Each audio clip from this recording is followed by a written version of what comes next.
ఎఫెసీయులకు రాసిన పత్రిక 3వ అధ్యాయము 14వ వచనం. ఎఫెసీయులకు రాసిన పత్రిక 3వ అధ్యాయం 14వ వచనం. ఈ హేతువు చేత పరలోకమందును భూమి మీదను ఉన్న ప్రతి కుటుంబము ఏ తండ్రిని బట్టి కుటుంబమని పిలువబడుచున్నదో ఆ తండ్రి ఎదుట నేను మోకాలుని మీ అంతరంగ పురుషుని యందు శక్తి కలిగి ఆయన ఆత్మ వలన బలపరచబడినట్లుగాను క్రీస్తు మీ హృదయములలో విశ్వాసము ద్వారా నివసించినట్లుగాను తన మహిమైశ్వర్యము చొప్పున మీకు దయచేయవలనని మీరు దేవుని సంపూర్ణత యందు పూర్ణులగునట్లుగా ప్రేమ యందు వేరుపారి స్థిరపడి సమస్త పరిశుద్ధులతో కూడా దాని వెడల్పు, పొడుగు, లోతు, ఎత్తు ఎంతో గ్రహించుకొనుటకును జ్ఞానమునకు మించిన క్రీస్తు ప్రేమను తెలుసుకొనుటకును తగిన శక్తి గల వారు కావాలనని ప్రార్థించుచున్నాను. ప్రభునందు ప్రియులారా, అపోస్తలుడైనటువంటి పౌలు చేస్తున్నటువంటి ప్రార్థన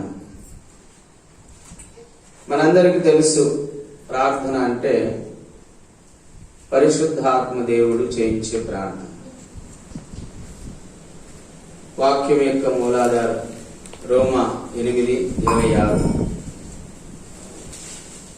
రోమా 8:26లో చెప్పబడిన ప్రకారం పరిశుద్ధాత్మ దేవుడే మనలో ఉండి ప్రార్థన చేయిస్తాడు. అవునా కదా? పరిశుద్ధాత్మ దేవుడే మనలో ఉండి ప్రార్థన చేయిస్తాడు. యుక్తంగా ఎలా ప్రార్థన చేయాలో మనకు తెలియదు కనుక ఆయన మనలోనే ఉండి ఆయన మనకు ప్రార్థన నేర్పిస్తాడు. కొన్నిసార్లు మనం ప్రార్థించేటప్పుడు కన్నీళ్లతో కూడా ప్రార్థన చేస్తూ ఉంటాం. ఎంతో లోతైన విషయాలను ప్రార్థిస్తూ ఉంటాం. కొన్నిసార్లు మనకు తెలియని సంగతులు కూడా జ్ఞాపకం వచ్చి ఆ విషయాలను గురించి ప్రార్థన చేస్తూ ఉంటాం. కారణం ఏంటంటే పరిశుద్ధాత్మ దేవుని యొక్క అంటే ప్రభు యొక్క భారం ఆ ఆత్మలో ఉన్నది. ఆ ఆత్మ ద్వారా మనం ప్రార్థన చేస్తున్నాం గనక ప్రభు ఏ భారం అయితే కలిగి ఉన్నాడో మన పట్ల, ప్రజలందరి పట్ల, ఆ భారములకు సంబంధించిన ప్రార్థన మనం చేస్తూ ఉన్నాం. అంటే ప్రభు ఒక ప్రణాళిక కలిగి ఉన్నాడు మన పట్ల, ఒక భారం కలిగి ఉన్నాడు. మనమందరం ఎలా ఉండాలని, మనమందరం ఏ విధంగా నడుచుకోవాలని, ఏ విధంగా జీవించాలని, మనమందరం కూడా ఆయన రాజ్యంలో ఎలా ప్రవేశించాలనే విషయాల మీద ఆయన ఎంతో భారం కలిగి ఉన్నాడు. అందుకే మన కోసం ఆయన నిరంతరం విజ్ఞాపన చేస్తున్నాడు. గత వారంలో చెప్పుకున్నాం కదా మనం, Hebrew 7:25లో ఆయన నిరంతరము విజ్ఞాపన చేస్తున్నాడు. మనలో ఉండి కూడా ఆయన విజ్ఞాపన చేస్తూ ఉన్నాడు.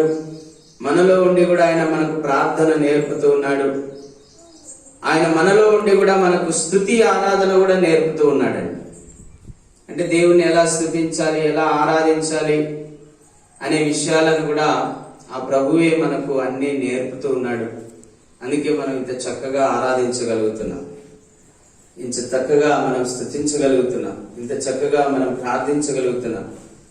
దేవుని వాక్యాన్ని కూడా ఈరోజు మనం ఇప్పుడు ధ్యానిస్తున్నామంటే ఆ పరిశుద్ధాత్మ దేవుడైన యేసు ప్రభు ద్వారానే మనం ధ్యానించగలుగుతూ ఉన్నాం అనే విషయాన్ని నేను మీకు తెలియజేస్తూ ఉన్నాను. అందుకే ప్రతి ఒక్కరి హృదయంలో పరిశుద్ధాత్మ సమృద్ధిగా నివసించాలి. ఎవరి హృదయంలో అయితే పరిశుద్ధాత్మ దేవుడు నివసిస్తూ ఉంటాడో వాళ్ళ జీవితంలో మంచి ప్రార్థన ఉంటుందండి.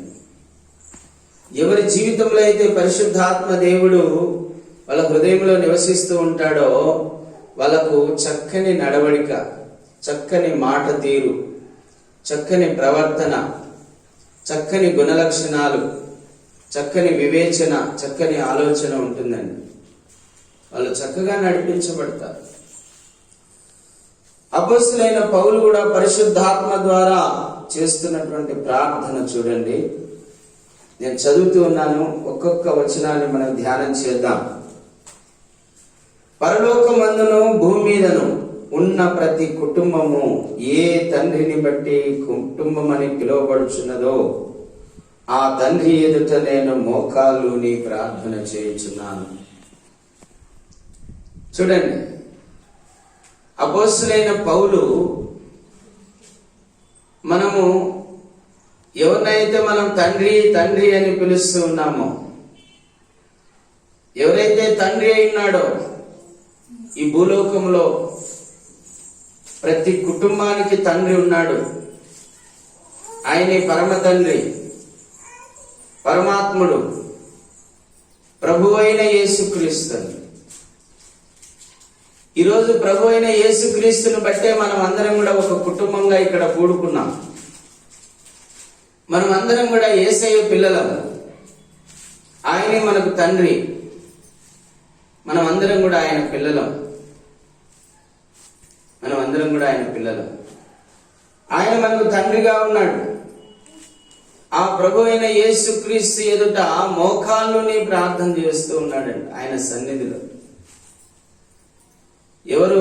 అపోస్తలుడైనటువంటి పౌలు. మోకాళ్ళుని, అమ్మా, వృద్ధాప్యములో ఉన్నా కూడా ఆయన మోకాళ్ళ మీదనే ప్రార్థన చేసేవాడట. 80 ఏళ్ళు వచ్చినా, 70 ఏళ్ళు వచ్చినా, 90 ఏళ్ళు వచ్చినా ఆయన మోకాళ్ళ మీదనే ప్రార్థన చేసేవాడట. మోకాళ్ళుని ప్రార్థన చేస్తున్నాడంట. ప్రభునందు ప్రియులారా, ఎవరి కోసం చేస్తూ ఉన్నాడు? సంఘాల కోసం, క్రీస్తు సంఘాల కోసం. క్రీస్తు సంఘాలు చాలా ఉన్నాయి. మన వైఎస్ నగర్, నందమూరి నగర్లోనే 12-14 సంఘాలు ఉన్నాయి దాదాపుగా. నింద్యాల పట్టణంలో అంతా కలిపితే దాదాపుగా 100-150 సంఘాలు ఉండొచ్చు. 100 సంఘాలైనా ఉండొచ్చు. మరి ఇన్ని సంఘాల్లో కూడా క్రీస్తును నమ్మిన బిడ్డలు ఉన్నారు. ఈ సంఘాలన్నిటి కొరకు ప్రార్థన చేస్తూ ఉన్నాడంట. అంటే పౌలు స్థాపించినటువంటి సంఘాలైతేనే, సార్వత్రిక సంఘం కొరకు పేతురు స్థాపించిన సంఘాలైతేనే, ఎవరు స్థాపించిన సంఘాలైనా అవన్నీ కూడా క్రీస్తు సంఘాలే. ఆ క్రీస్తు సంఘాల కోసం, సార్వత్రిక సంఘం కోసం అపోస్తలుడైన పౌలు మోకాళ్ళుని ప్రార్థన చేస్తూ ఉన్నాడంట. అమ్మ, మోకాళ్ళ ప్రార్థన చాలా మంచిది. మోకాళ్ళుని ప్రార్థన చేస్తే చాలా మంచిగా ప్రార్థన చేసుకోగలుగుతాం. మన మైండ్ సెట్ అంతా కూడా ప్రార్థన మీద నిమగ్నం అవుతుంది, ఏకాగ్రత కలుగుతుంది. మోకాళ్ళ మీద ఉండి ప్రార్థన చేస్తే, మోకాళ్ళు నల్లబడితే మన ముఖము తెల్లబడుతుందని ఒక దైవజనుడు చెప్తాడు. నిజమేనండి. మోకాళ్ళ మీద ప్రార్థన చేస్తే గనక మన ముఖము దగదగదగా మెరుస్తుందండి. కావాలంటే మీరు చేసి చూడండి. నేను ఎన్నోసార్లు మోకాళ్ళ మీద ఉండి ప్రార్థన చేశాను. ఆ ముఖ ప్రకాశాన్ని నేను చూశాను. మోకాళ్ళ మీద ఉండి ప్రార్థన చేయడం చాలా మంచిది. మోకరించి ప్రార్థన చేయడం చాలా మంచిది. ఎలియాజరు హారాను దేశానికి పోయినప్పుడు ఎలియాజరు మోకరిస్తే ఒంటెలు కూడా మోకరించేయండి. ప్రభునందు ప్రియులారా, జంతువులు కూడా మోకరిస్తూ ఉన్నాయి. మనం కూడా మోకరించి ప్రార్థన చేయడం చాలా మంచిది. మోకాళ్ళ మీద ఉండి ప్రార్థన చేయడం అనేది పౌలుకు చాలా ఇష్టమైన ప్రార్థన అండి. ఆయన మోకాళ్ళ మీద ఉండి ప్రార్థన చేసేవాడు. ఎవరికి ప్రార్థన చేసేవాడంటే, ఈరోజు ఈ అభిషిక్తుని సంఘానికి తండ్రి ఎవరు? మన ప్రభు అయిన యేసుక్రీస్తు. ఆయన ఎదుట మోకాళ్ళుని ప్రార్థన చేస్తూ ఉన్నాడు. ఆయన అంతటా ఉన్నాడు, అందరిలో ఉన్నాడు. ఆయన ఎదుట మోకాలంటే నువ్వు ఎక్కడ మోకరించి ప్రార్థన చేస్తే అక్కడ ప్రభు ఉన్నాడు. ఎక్కడ నా నామమున 2-3 కూడి ప్రార్థించెదరో అక్కడ నేనుంటాను. అక్కడ ఉంటాడు, మన హృదయంలో కూడా ఉంటాడు. హృదయంలో చోటిచ్చిన వాళ్ళకు హృదయంలో ఉంటాడు. లేదు ఆయన ఇంకా ఆ చర్చిలోనే ఉంటాడని నమ్మిన వాళ్ళకు ఆయన హృదయంలో ఉండడు. ప్రభునందు ప్రియులారా,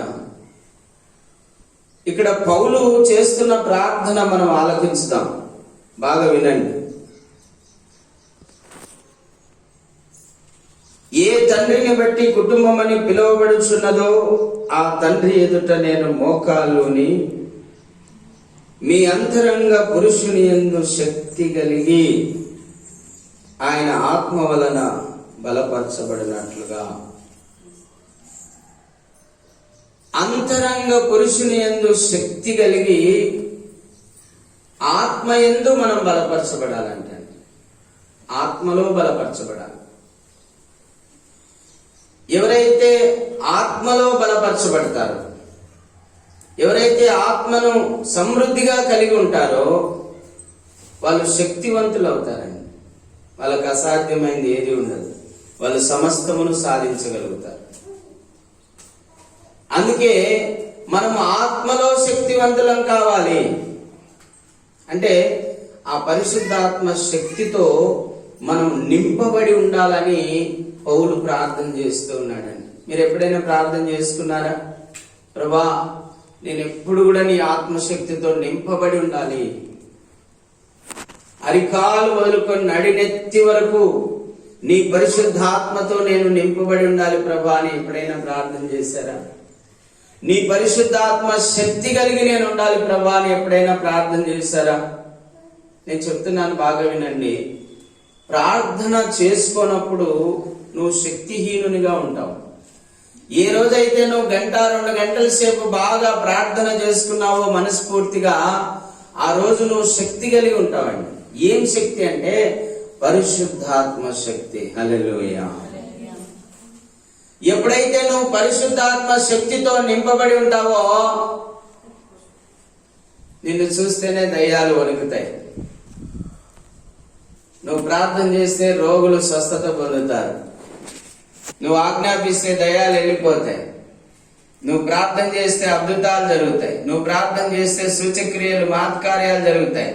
అంటే మనము ప్రార్థన చేసి ప్రార్థన ద్వారా ఆత్మతో నింపబడాలి, పరిశుద్ధాత్మ శక్తితో నింపబడాలి, పరిశుద్ధాత్మ శక్తితో నింపబడాలి. అమ్మ, నేను చెప్తూ ఉన్నాను, ప్రతి క్రైస్తవునికి కావలసింది పరిశుద్ధాత్మ శక్తి. హల్లెలూయా. మనం ఏం చేస్తూ ఉంటాం? డబ్బు కోసం ప్రాకులాడుతూ ఉంటాం. ఏవేవో ఆలోచనలు చేస్తూ వాటి కోసం పరుగులు తీస్తూ ఉంటాం. కానీ మనం పరుగులు తీయాల్సింది, మనం ఆలోచించాల్సింది, మనం పొందుకోవాల్సింది ఏంటంటే ప్రార్థన ద్వారా పరిశుద్ధాత్మ శక్తి, పరిశుద్ధాత్మ బలం మనకు కావాలి. హల్లెలూయా. అందుకే మీరు ప్రార్థించాలి ప్రతిరోజు, ప్రభువా నీ పరిశుద్ధాత్మ శక్తితో మమ్మల్ని నింపండి, మమ్మల్ని బలవంతులుగా చేయండి. మరొక చోట పౌలు అంటాడు, మీరు ఆత్మ పూర్ణులై ఉండండి అంటాడు. అంటే ఆత్మలో పరిపూర్ణత చెంది ఉండడం, ఆత్మలో నింపబడి ఉండడం, ఆత్మశక్తితో నింపబడి ఉండడం. ఎప్పుడైతే మనం ఆత్మశక్తితో నింపబడి ఉంటామో అప్పుడు మనం సాధించలేనిది అంటూ ఏమి ఉండదండి. ఆజ్ఞాపిస్తే చాలా అవి నెరవేర్చబడతాయి. కలుగులుగా కానీ పలుకుతే చాలా అవి కలుగుతాయి. ఆజ్ఞాపిస్తే చాలు అవి నెరవేర్చబడతాయి.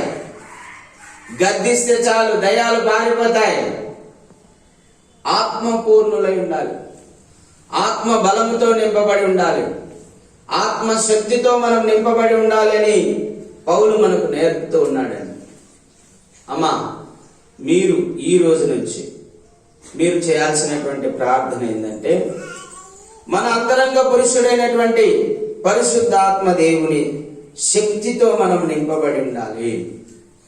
ఆ పరిశుద్ధాత్మ శక్తి ద్వారా మనం బలపరచబడాలి.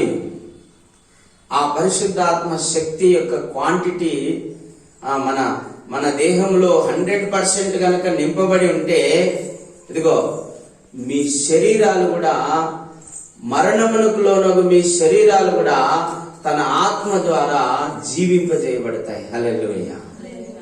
అంటే ఇంకా సత్స అనేది ఎక్కడ ఉండదు, ఇంకా బలహీనత అనేది ఎక్కడ ఉండదు, రోగం అనేది ఎక్కడ ఉండదు.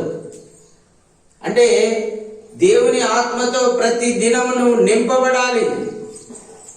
ప్రార్థన ద్వారా నువ్వు ఎంత ఎక్కువగా దేవునితో సంబంధం కలిగి ఉంటావో, వాక్యముతో సంబంధం కలిగి ఉంటావో, అంత ఎక్కువగా నువ్వు ఆత్మపూర్ణురాలు అవుతావు. అంటే కుదుటగా ఒక చోట చాపేసుకొని కూర్చొని బైబిల్ బాగా చదవడం, ప్రార్థన బాగా చేసుకోవడం, ఇంకా మాకు వేరే పని ఏం లేదు, ఇదే నా పని అన్నట్టుగా కూర్చొని చేయగలిగితే, ప్రార్థన చేయగలిగితే, వాక్యాన్ని బాగా ధ్యానించగలిగితే నిశ్చయముగా నువ్వు ఆత్మపూర్ణురాలు అవుతావు. నిశ్చయంగా నువ్వు ఆత్మపూర్ణుని అవుతావు. ఎప్పుడైతే నువ్వు ఆత్మపూర్ణుని అవుతావో, మరణమునకు లోనగు నీ దేహములో ఉన్న అవయవాలు కూడా రెన్యూ అవుతాయి. హల్లెలూయా, హల్లెలూయా. రెన్యూ అవుతాయండి. మీ అందరికి తెలుసు, నేను చాలాసార్లు చెప్పాను. నేను రోమా 8:11 ఆ మాట రాయబడిందండి. మరణమునకు లోనగు మీ శరీరములను తన ఆత్మ ద్వారా జీవింపజేయును అని రాయబడిందండి. ప్రభు యొక్క ఆత్మ శక్తితో మనం నింపబడితే ఆ ఆత్మ ఈ శరీరాన్ని జీవింపజేస్తుంది. అంటే ఇంకా నీకు వ్యాధులు, రోగాలు రావు. మరి ఆత్మపూర్ణులుగా ఉంటారా? ఆత్మతో నింపబడతారా? ఆత్మశక్తి కలిగి ఉంటారా? ఆత్మలో బలపరచబడతారా? ఎలా బలపరచబడాలి? ప్రార్థన ద్వారా, వాక్యము ద్వారా. నువ్వు వాక్యాన్ని ధ్యానిస్తే నువ్వు ఆత్మపూర్ణులు అవుతావు. ప్రార్థనలో ఎక్కువ సమయం గడిపితే, ఎంత ఎక్కువగా నువ్వు సమయం గడుపుతావో అంత ఎక్కువగా ఆత్మపూర్ణురాలు అవుతావు. హల్లెలూయా. అదే పౌలు ప్రార్థన చేస్తూ ఉన్నాడు. మీరు అంతరంగ పురుషుని యందు శక్తి కలిగి ఆయన ఆత్మ వలన బలపరచబడినట్లుగాను, క్రీస్తు మీ హృదయములలో విశ్వాసము ద్వారా నివసించినట్లుగాను.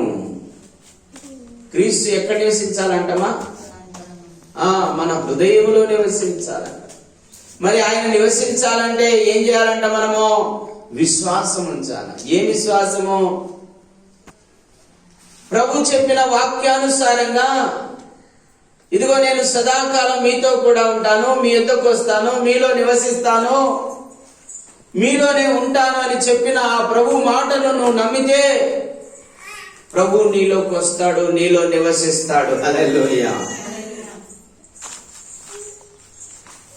ఆ మాటను నమ్మకుండా, ఇదిగో చర్చిలో సిలువలో ఉంటాడు యేసయ్య, లేకపోతే చర్చిలో వేలాడుతున్న ఆ సిలువలో ఉంటాడు యేసయ్య, లేకపోతే చర్చిలో ఉంటాడు కానీ మా ఇంట్లో ఉండడు, లేకపోతే ఆ క్రిస్మస్ రోజు సిలువను మోసుకొచ్చిన ఆ సిలువలో, ఆ మోసుకొచ్చిన ఆయనలో ఉంటాడు కానీ మాలో ఉండడు అని నమ్మితే నీకు ఆయన నీ హృదయంలోకి రాడు.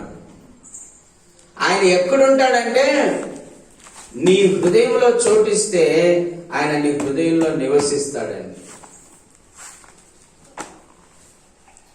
1 కొరింథీ 3:16, 2 కొరింథీ 6:18 రాయబడినట్లుగా మీరు జీవము గల దేవుని ఆలయమై ఉన్నారని మీరు ఎరుగరా అంటున్నాడండి పౌలు. మనం ఎవరంటండి? దేవుని ఆలయం. అందరు చెప్పండి, ఏం ఆలయం అంట? మనం దేవుని ఆలయం. దేవుని ఆలయమైనటువంటి మనలో ఆయన నివసించడానికి ఇష్టపడుతున్నాడు. నువ్వు ఇష్టపడుతున్నావా? ఆయనకు హృదయంలో చోటు ఇవ్వడానికి. పౌలు అదే అంటున్నాడు, మీరు విశ్వసించినట్లయితే ప్రభు మీ హృదయంలోనే నివసిస్తాడు. ఆయన ఎక్కడో ఉండేవాడు కాదు. ఆయన ఎక్కడో దూరంగా ఉండేవాడు కాదు. ఏదో కొండల మీద గుట్టల మీద ఉండేవాడు కాదు. మనుషులు తయారు చేసిన వస్తువుల్లో ఉండేవాడు కాదు. ఆయన మన హృదయంలో చోటిస్తే ఎక్కడుంటాడమ్మా? మన హృదయంలోనే నివసిస్తాడు. హల్లెలూయా. రెండు విషయాలు మనం గమనిస్తున్నాం. ఒకటి, మీ అంతరంగ పురుషుని యందు శక్తి కలిగి ఆయన ఆత్మ వలన బలపరచబడాలి. ఒకసారి చిన్న ప్రార్థన చేద్దాం మనం. ప్రభువా, నీ పరిశుద్ధాత్మ శక్తితో మమ్మల్ని నింపు అని అడగండి అందరూ. ప్రభువా, నీ పరిశుద్ధాత్మ శక్తితో మమ్మల్ని నింపండి. ప్రభువా, మా హృదయంలో నివసించండి. ప్రభువా, మా హృదయంలో మీరు నివసించండి. నువ్వు వాగ్దానం చేసావు నాయనా, మా హృదయంలో నివసిస్తానని. సదాకాలం మాతో కూడా ఉంటానని నువ్వు వాగ్దానం చేసావు ప్రభా. మా హృదయంలో నివసించండి. యేసు నామములో ఆమేన్. ప్రభునందు ప్రియులారా, పరిశుద్ధాత్మలో మీరు శక్తి కలిగి ఉండాలి. క్రీస్తు మీ హృదయములలో నివసించాలి. ఈ విషయాన్ని గుర్తుపెట్టుకోవాలి. మీరు ఈ రెండు విషయాలు ప్రార్థన చేయాలి ప్రతిరోజు మీరు మోకరించినప్పుడు మీరు చేయాల్సిన ప్రార్థన ఏంటంటే, ప్రభా నీ పరిశుద్ధాత్మ శక్తితో నన్ను నింపు. ప్రభా నువ్వు నా హృదయంలోనే నివసించు. ప్రభా నువ్వు నా హృదయంలోనే ఉండాలి. ఎప్పుడు నీవే నన్ను నడిపించాలి ప్రభా అని ప్రార్థన చేయాలని. తన మహిమైశ్వర్యము చొప్పున మీకు దయ చేయవలనని. తన మహిమైశ్వర్యము చొప్పున అంటే ఆయన శక్తి ఎంతనో, ఆయన బలం ఎంతనో, ఆయన మహిమ ఎంతనో, ఆయన ఐశ్వర్యం ఎంతనో అవన్నీ మీకు అనుగ్రహించబడాలని ప్రార్థన చేస్తున్నాడు. హల్లెలూయా. ఎవరికి అనుగ్రహించబడాలని? క్రీస్తు సంఘాలకు, సార్వత్రిక సంఘానికి, యేసు ప్రభు నమ్మినటువంటి బిడ్డలకు ఇవన్నీ అనుగ్రహించబడాలని ప్రార్థన చేస్తూ ఉన్నాడండి. ఎంత చక్కని ప్రార్థన చూడండి. ఆత్మతో చేయించున్నటువంటి ప్రార్థన. తన మహిమైశ్వర్యము చొప్పున మీకు దయచేయబడాలని. అమ్మా, ఆయన ఎంత గొప్ప ఐశ్వర్యవంతుడో, ఆయన ఎంత గొప్ప మహిమ గలవాడో, ఆయన ఎంత గొప్ప శక్తివంతుడో, ఆయన ఎంత గొప్ప బలవంతుడో, అంత గొప్పగా మనం కూడా ఉండాలని ఆయన మహిమ, ఆయన జీవము, ఆయన ఆత్మ, ఆయన వరములు, ఆయన ఫలములు, ఆయన యొక్క పరిశుద్ధాత్మ అభిషేకము మనకు అనుగ్రహించబడాలని మనము ప్రతిరోజు ప్రార్థన చేసుకోవాలి. ప్రభువా నీ ఆత్మను అనుగ్రహించు, ప్రభువా నీ మహిమను అనుగ్రహించు, ప్రభువా నీ జీవమును అనుగ్రహించు, ప్రభువా నీ కృపావరాలు నాకు దయచేయి, ప్రభువా నాకు నీ ఆత్మఫలాలు దయచేయి, ప్రభువా నువ్వు నాలోనే నివసించు అని ఎవరైతే ప్రార్థన చేసుకుంటారో వాళ్ళు నిశ్చయముగా శక్తివంతులవుతారు, బలవంతులవుతారు. హల్లెలూయా. చేశారా ఎప్పుడన్నా ఈ ప్రార్థన? మనం ఎప్పుడు చూసినా ఏం ప్రార్థన చేస్తామంటే, అది కావాలి ప్రభా, ఇది కావాలా, ఇది కావాలా, అది కావాలని ఈ వస్తువులను గురించి అడుగుతూ ఉంటాము. వస్తువులు ఏముందండి, మనకి ఏం కావాలనో ఆయనకు తెలుసు, ఆయన ఇస్తాడు. ముందు మనకు కావాల్సింది ఏంటంటే ఆత్మ సంబంధమైన వరాలు, ఆత్మ సంబంధమైన ఫలాలు, ఆ పరిశుద్ధాత్మ అభిషేకము, ఆ పరిశుద్ధాత్మ శక్తి, ఆ పరిశుద్ధాత్మ బలము, ఆయన మహిమ మనకు కావాలి, ఆయన జీవం మనకు కావాలి, ఆయన శరీరం, ఆయన రక్తంలో మనం పాలు పంచుకోవాలనే ఒక ఆశ కలిగి ఉండాలి. ప్రతి ఆదివారం పాలు పంచుకుంటూ ఆ అనుభూతిని అనుభవిస్తూ ఆ శక్తిని కలిగి ముందుకు నడవాలి. మనం ప్రభునందు ప్రియులారా, ప్రార్థన ఎలా చేయాలో మనం నేర్చుకోవాల్సిన అవసరం ఉంది. మనం దేవుణ్ణి అడగాలంట, ప్రభా నువ్వు ఎటువంటి మహిమ కలిగి ఉన్నావో. అందరం చెప్తామా? ప్రభా నీవు ఎటువంటి మహిమ కలిగి ఉన్నావో ఆ మహిమను మాకు కూడా అనుగ్రహించేయ. నువ్వు ఎటువంటి బలం కలిగి ఉన్నావో ఆ బలమును మాకు కూడా దయచేయ్. నువ్వు ఎటువంటి జ్ఞానం కలిగి ఉన్నావో ప్రభా ఆ జ్ఞానం మాకు కూడా దయచేయి ప్రభా. ప్రభా నువ్వు ఎటువంటి వివేచన కలిగి ఉన్నావో ఆ వివేచన మాకు కూడా దయచేయి ప్రభా. ప్రభా నువ్వు ఎటువంటి ఐశ్వర్యం కలిగి ఉన్నావో, ఎంత గొప్ప ఐశ్వర్యవంతుడవో నువ్వు, ఆ ఐశ్వర్యం మాకు కూడా దయచేయనైనా. ప్రభు చెప్పాడండి, మీరు నా కుమారులు, మీరు నా వారసులు, మీరు రాజులైన యాజకులు అన్నాడండి. అంత గొప్పగా ఆశీర్వదించడానికి దేవుడు మనల్ని పిలిచాడు. సాధారణ మనుషుల్లాగా కాదు ఉండడానికి. దైవ కుమారులుగా, దైవ వారసులుగా, రాజులుగా, యాజకులుగా ఉండడానికి దేవుడు మనల్ని పిలిచాడు. దేవుడు మనల్ని పిలిచాడు. అందుకే పౌలు కూడా అదే ప్రార్థన చేస్తున్నాడు, ప్రభువా నీ పరిశుద్ధాత్మ శక్తితో వీళ్ళు నింపబడి ఉండాలి, నీ మహిమైశ్వర్యము చొప్పున వీళ్ళు దీవించబడాలి. నువ్వు ఎటువంటి శక్తి కలిగి ఉన్నావో అలాంటి శక్తి వీళ్ళు కూడా కలిగి ఉండాలి. ప్రభు అదే చెప్పాడండి. యోహాను 14:12 ఏమంటాడు? నా యందు విశ్వాసం ఉంచిన వాడు నాకంటే గొప్ప క్రియలు చేస్తాడు. ఎందుకు చెప్పాడు ఆ మాట? తన సర్వస్వాన్ని మనకిచ్చాడు గనక. శిలువలో తన శరీరాన్ని నలగొట్టి మనకిచ్చాడు, తన రక్తమును కార్చి మనకిచ్చాడు, తన మహిమను కోల్పోయి మనకిచ్చాడు, తన ప్రాణమును కోల్పోయి మనకిచ్చాడు, తన ఆత్మను కోల్పోయి మనకిచ్చాడు, తన సర్వస్వాన్ని దారపోసి మనకిచ్చాడు. ఎందుకంటే మనము ప్రభు కంటే గొప్ప క్రియలు ఈ భూమి మీద చేయాలని. హల్లెలూయా. ఎవరు సేవకులు మాత్రమే కాదండి, నమ్మిన ప్రతి వారు చేయాల్సిన క్రియలివి. ప్రభువును నమ్మిన ప్రతి వారు చేయాల్సినటువంటి క్రియలివి. ప్రభునందు ప్రియులారా గమనించండి. అంటే సంఘంలో ఎంతమంది ఉన్నారో అంతమంది కూడా ఈ క్రియలు చేయగలగాలి. స్త్రీలు గాని పురుషులు గాని ఈ దేవుని క్రియలు జరిగించాల్సినటువంటి అవసరం ఉంది. దేవుని క్రియలు జరిగించాల్సినటువంటి అవసరం ఉందండి.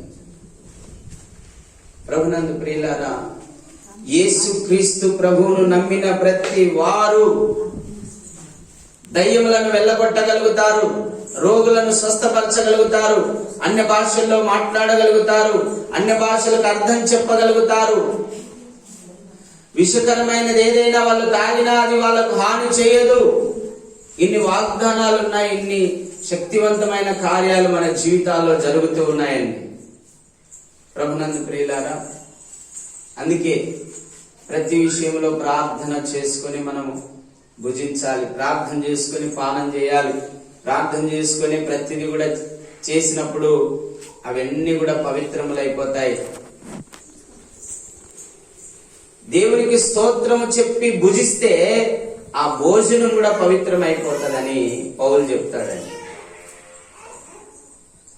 ప్రతి విషయంలో ప్రార్థన ఎంతో అవసరమైనది. పౌలు అదే ప్రార్థన నేర్పుతూ ఉన్నాడు.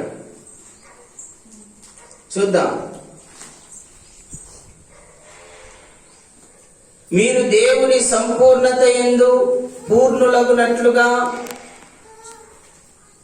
మీరు దేవుని సంపూర్ణత యందు పూర్ణులగాలంట. అంటే ఆయన మనలో ఉండాలి, మనము ఆయనలో ఉండాలి. అంటే ఏకమవ్వాలి, సంపూర్ణులం అవ్వాలంట. ఇంకా ఆయన వేరు మనం వేరు అని కాదండి. ఆయనలో మనము, మనలో ఆయన. అంటే ఆయన ఇష్టాలు మనవిగా మారాలి, మన ఇష్టాలు ఆయనవిగా మారాలి. మనం ఏకమై భూమి మీద జీవించాలి. హల్లెలూయా. ఆయన ఇష్టం ఏంది? ఈ భూమి మీద సువార్త ప్రకటించబడాలి. ఆయన ఇష్టం ఏంది? ఈ భూమి మీద ఉన్న మానవులందరూ ఆ సృష్టికర్త అయిన ప్రభువును తెలుసుకోవాలి. ఆయన ఇష్టమేంది? మానవులందరూ నరకంలో పడకుండా పరలోక రాజ్యంలో ప్రవేశించి దేవునితో కూడా యుగాయుగాలు ఉండాలి. అది ఆయన ఇష్టం. ఈరోజు నువ్వు ఆయనలో ఇమిడితే, ఆయనతో ఏకమైతే నువ్వు కూడా అలాంటి ఆశ కలిగి ఉంటావు. అంటే ఇంక నువ్వు సువార్త ప్రకటించకుండా ఉండలేవు. ఎప్పుడు ఇంకా ప్రభు గురించి ఆలోచిస్తావు, ప్రభు రాజ్యం గురించి ఆలోచిస్తావు, ప్రభు సంఘమును గురించి ఆలోచిస్తావు, ప్రార్థన గురించి ఆలోచిస్తావు, సువార్త గురించి ఆలోచిస్తావు, ఒక ఆత్మను ఎలా రక్షించాలి, వాళ్ళని దేవుని యొద్దకు ఎలా నడిపించాలని ఆలోచిస్తావు. ఇంకా మీరు దేవునితో ఏకం కాలేదు కాబట్టి ఆయన యొక్క పరిపూర్ణత మీలో నివసించడం లేదు. మీరు దేవునితో ఏకం ఎప్పుడైతారో అప్పుడు ఆయన యొక్క పరిపూర్ణత మీలో నివసిస్తుందండి. హల్లెలూయా. ఈరోజు ప్రభు యొక్క ఆలోచనలను ఎరిగిన వారమై ప్రతి దినము మోకరించి ప్రార్థన చేస్తున్నాం. ప్రభా, ఈ రోజు మేము ఎక్కడికి వెళ్ళాలి, ఎవరికి సువార్త చెప్పాలి, ఎవరిని రక్షించాలి, ఏ ఆత్మను నీ యొద్దకు నడిపించాలి, ఏ విధమైన పనుల్లో నన్ను వాడుకుంటావో, నీ చిత్తం ఏమైనదో అది జరిగించు ప్రభు అని ఎప్పుడైతే మనం ప్రార్థన చేసుకుని ఆయనకు సరెండర్ అయి బయలుదేరుతామో ఇంకా ప్రభువే నడిపిస్తాడండి. హల్లెలూయా. కానీ అలా సరెండర్ కావడం లేదు మనుషులు. వాళ్ళ ఇష్టాలు నెరవేర్చుకోవడానికి దేవుని దగ్గరికి వస్తున్నారు. నేనేమంటానంటే, దేవుని ఇష్టాన్ని నెరవేర్చడానికి గనక నువ్వు దేవుని దగ్గరికి వస్తే నీకు ఏమీ కొదవై ఉండవు. హల్లెలూయా. మొదట నీతిని నా రాజ్యమును వెదకండి, అప్పుడు మీకు అవన్నీ అంటే బట్ట, భోజనము, డబ్బు, వాహనము, ఇల్లు, ఆరోగ్యము, ఆయుష్, ఉద్యోగము, ఇంకా ఏమేమి కావాలనో అన్ని, నీకు ఏమేమి అవసరమో అవన్నీ నీకు అనుగ్రహించబడతాయి. ఎప్పుడు అంటే ప్రభువుతో నువ్వు ఏకమై ఆయన యందు నువ్వును, నీ యందు ఆయన ఉండి ఆయన ఇష్టాలు ఆయన చిత్తాలు నీవైనప్పుడు, నువ్వు ఆయనకు అనుగుణంగా నడిచినప్పుడు, ఆయన యొక్క పరిపూర్ణత నీలో నివసించినప్పుడు నీకేం కావాలనో అవి నీకు అన్ని అనుగ్రహించబడతాయి. హల్లెలూయా. అందుకే నేను చెప్తాను, అమ్మా, దేవునికి ఇష్టంగా ఆయనకు మీ హృదయాలను, మీ శరీరాలను, మీ ఆత్మలను ఆయనకు అప్పగించుకొని ఆయన ఇష్ట ప్రకారం జీవించడానికి ఇష్టపడితే తప్పకుండా మీకు కావాల్సినవన్నీ మీకు దొరుకుతాయి. హల్లెలూయా. ప్రభు చిత్తం ఏమిటో గ్రహించుకొనుడి, అడిగి తెలుసుకొనుడి అంటాడు పౌలు. ప్రభు చిత్తం ఏమిటో మనం ఏం చేయాలంట? ప్రతిరోజు అడిగి తెలుసుకోవాలంట. అంటే మోకరించగానే ఏం చేయాలా? ప్రభువా, ఈరోజు నాకు ఇచ్చావు, నీకు స్తోత్రం. మరి ఈరోజు నేను నీ కోసం ఏ విధంగా ఉపయోగపడాలి, నేను ఎటు వెళ్ళాలి, ఏం చేయాలి? ఈ భూమి మీద నన్ను పుట్టించావు,